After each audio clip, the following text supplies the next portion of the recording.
In order to understand horseshoeing, you have to understand a horseshoe nail. It has a straight side, and then it has a side that is curved in the bottom. Imagine for a minute you're sitting in a single boat floating down the river. If that boat, you and your wife, and the boat goes through a buzzsaw, and all of a sudden this half stops with an anchor, do you see that that boat would not float straight? That it would curve away from the curve. We have to keep that in mind when we're driving nails, and with our eye we visually inspect which side of this nail has the curve, and the curve goes to the inside of the foot. If the frog is here, the curve is there. If the frog is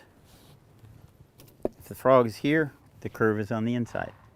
So we'll go back and finish driving our nails.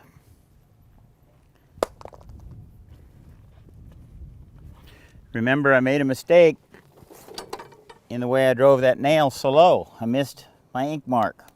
So I like the way the shoe was positioned. I have two nails that hold it where I want it to be. I'm square with the world. I've got my toe to back up to our 1/3.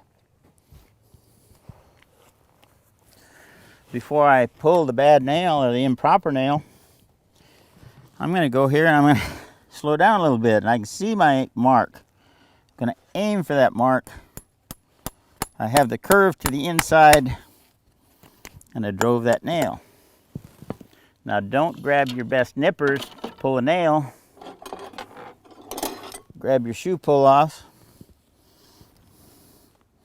Cut the end. Do you think we should show that? Maybe before I pull that, I'll show you the successful nail, how I wanted it to look.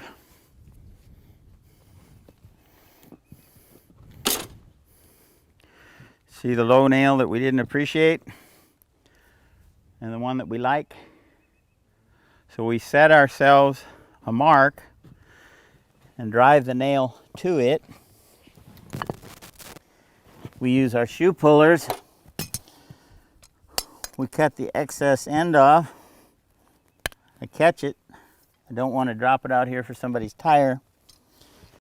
Once I've cut the end off with the pull-offs, remove the nail that wasn't beautiful. Take the curve to the inside of the foot.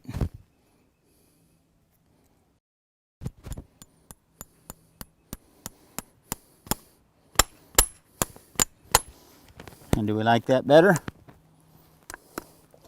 Notice how we're on our ink mark. Once the shoe is secured with several 2-3 nails, it just becomes a simple process. Sight it like a rifle.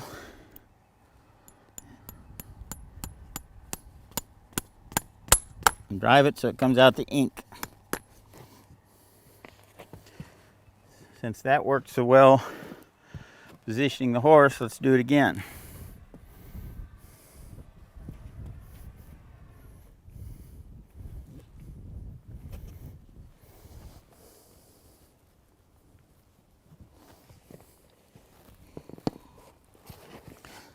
We have to keep in mind how much slope is to the hoof wall where our nail patterns are.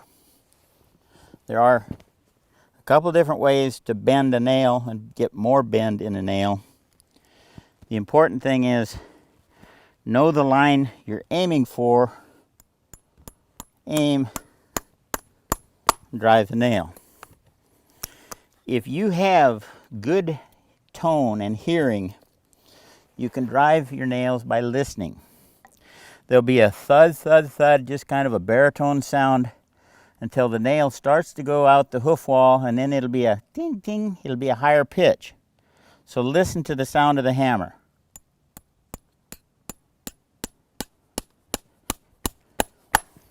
It started out a low baritone sound. I'm in soft tissue.